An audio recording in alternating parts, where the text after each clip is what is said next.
Alright, so what's up YouTube? So this is the next update to the Honda Accord Ute build.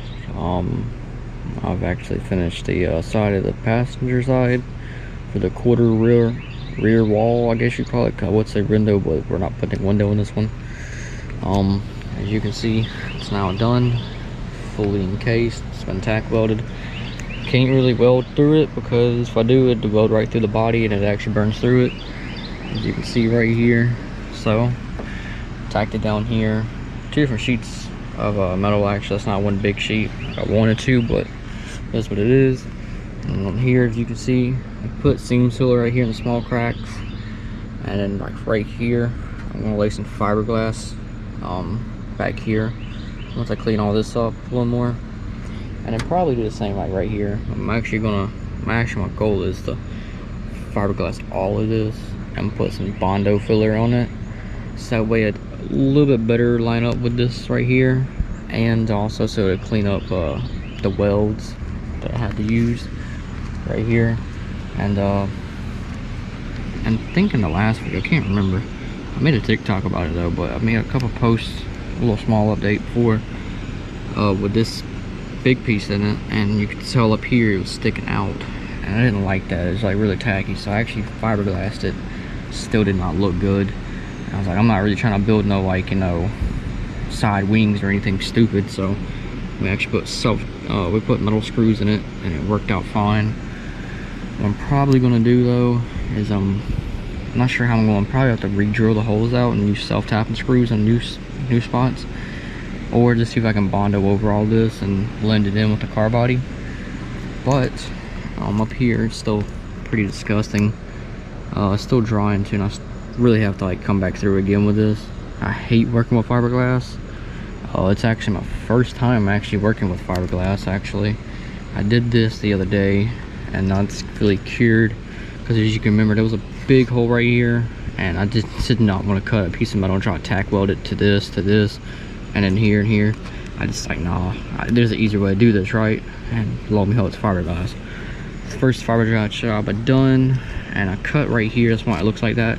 I cut this because I had to, because it actually bonded to the metal, and when I screwed this in, it broke the bond. So I have to cut through this again and re-fiberglass it again. But we're already a little more halfway through having the whole roof fiberglass, and hopefully there'll be no leaks when rain comes this way to it. What I will do obviously is, once this is fully cured and I repatch it and everything, and etc, it will be rebondoed.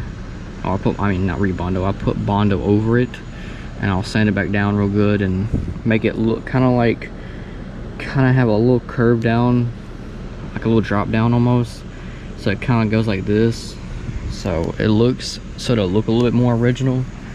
But yeah, I mean, that's the progress we have so far on this side. It's slowly getting there. I have a few ideas for the truck bed, and these right here I'm going to take back off.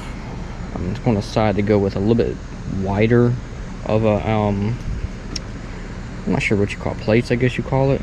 I'm going to go with like a little wider like this, and then tack weld on this side, and then get like some bars like that right there, and then come underneath here and tack weld it to here, and then also tack weld to the floor, so that way I can easily just put the metal bar and the metal wall against it, screw it right into that little beam, and then weld it also on top of the plates right here, so that way it's like 2 points of contact, opposed to just this right here. I was just gonna put a wall right here, and then just kind of like either tack it into here or screw it, and it's just figured that's not the way to do it, and it's going to need a lot more structural ability, so figured the new idea is better.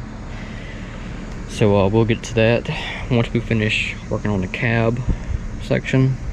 Still a lot of work to do, honestly, but it's actually coming along a lot nicer than I thought it would.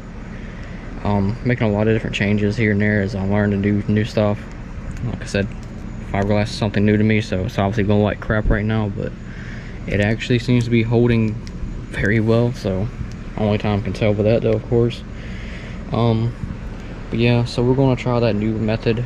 I'm thinking about having the plate come out from like right here to probably about right there. So when you think about it, it comes like meets right up on here. So when you put the wall on, you just have to cut the angle down and go across, and then I only have to worry about this little void right here, as the wall will cover that, and so would that plate.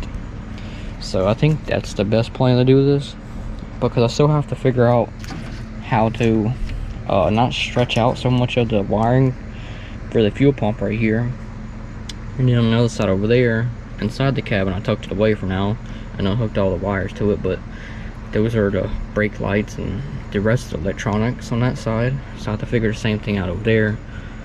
How I'm going to do that with the routing of the wiring and all that good stuff, but because of course this is the wagon, not the coupe or sedan version, so there's a lot more wiring to it, I think it is, and it's a little bit differently, I guess, created on the frame or whatever, but essentially it's the same car, same powertrain, everything I'm sure of. So just a few more different things that you have to try to figure out that, you know, probably other people are not having to worry about. But yeah, this is the progress so far. So gonna probably work on the other side sometime next couple days. We have the metal almost bent up to the way it needs to be. He's just got to bend it a couple more times, and I think it'd be pretty good for me to weld it to the car, and see how it'll look, and if it looks all right, then we'll start bondoing that side too. But that's it for now. So hopefully y'all are enjoying the build, and let me know down in the comments what color you think this car should be painted, because we will be painting it. Obviously we can't have a rhino lined slash primered up hatch with the factory color of the Accord. That doesn't really look great. So let me know what colors you think would be great for this build, and let me know if there's any suggestions you like to see about the content, or what you like to see and what not to see, etc. If you like this content and you want to see more, please like and subscribe, or if you didn't like it, leave a dislike. So hope y'all enjoy it.